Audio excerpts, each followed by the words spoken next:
This is Land of Havilah, Ezekiel 42. Ezekiel is having a vision. He's following an angel from place to place, measuring a temple that he's never seen.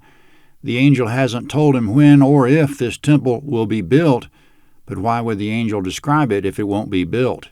It could well be the temple of Israel's future kingdom age, which will begin when Messiah returns, otherwise known as the millennium. For the general layout, it helps to visualize the walls of the outer and inner courts as a square within a square. Verse 1. Then he brought me out into the outer court, the way toward the north. Then he brought me into the room that was opposite the separate place, and which was opposite the building toward the north. Before the length of 100 cubits was the north door, and the width was 50 cubits. Comment: Ezekiel is very hard to follow in all his descriptions of the temple complex.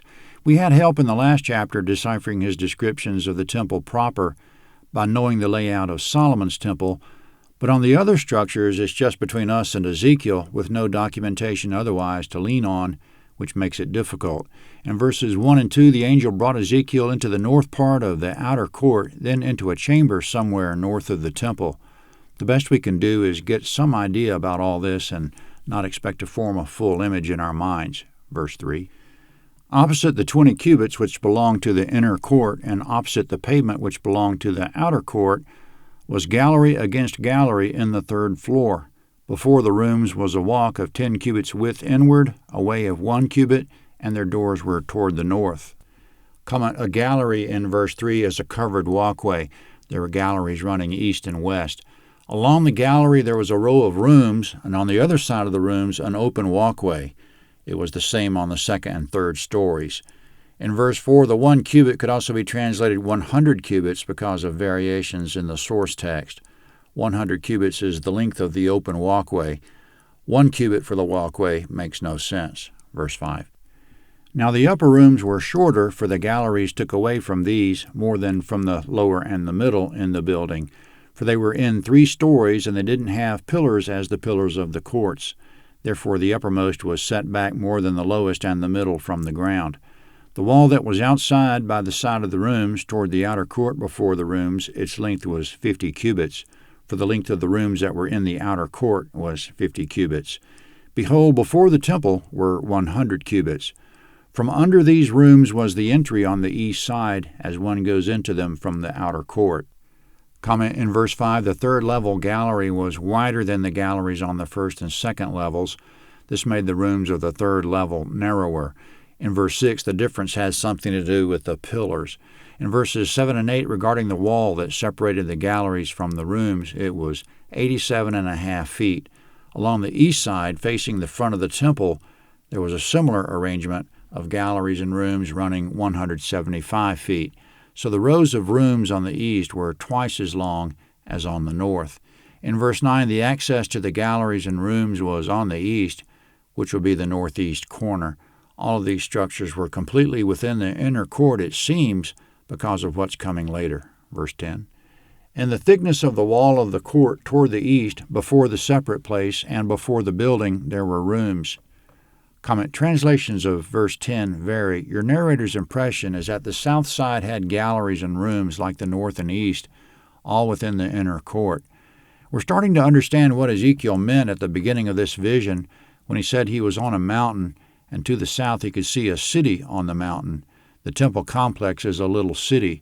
So far there's the temple proper, the building adjacent to it on the west, the structures adjacent to it in the inner court on the north, south, and east, and 6 gates, which are buildings in and of themselves. Speaking of the rooms along the east and south, verse 11, the way before them was like the appearance of the rooms which were toward the north, according to their length, so was their width, and all their exits were both according to their fashions and according to their doors.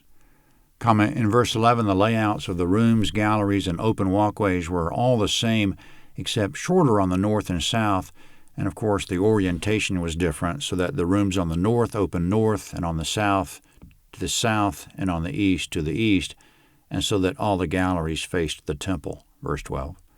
According to the doors of the rooms that were toward the south was a door at the head of the way, even the way directly before the wall toward the east, as one enters into them.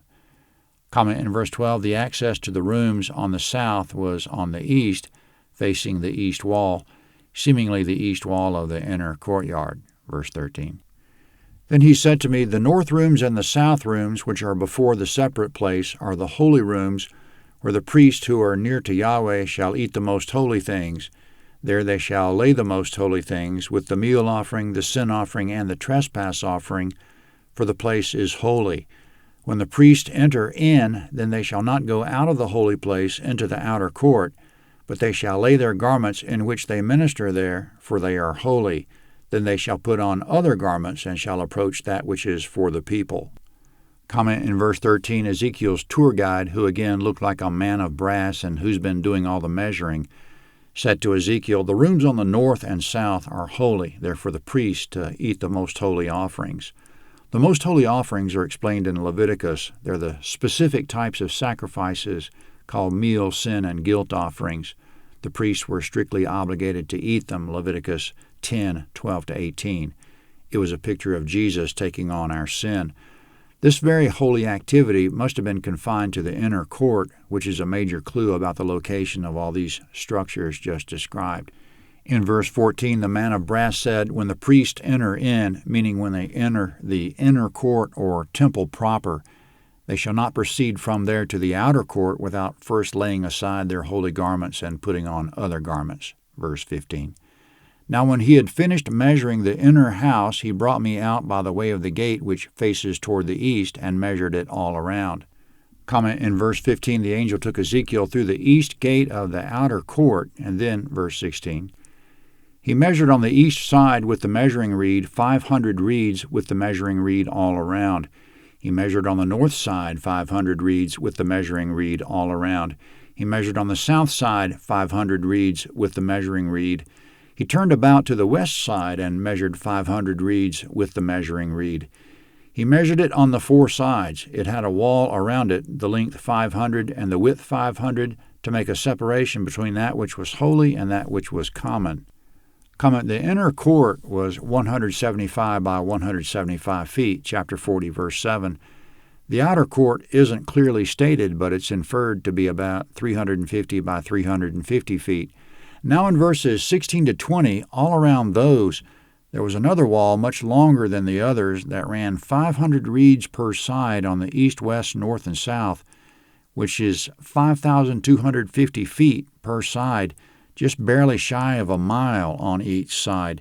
So now there's a square within a square within a gigantic square. The outermost wall separated the holy from the unholy.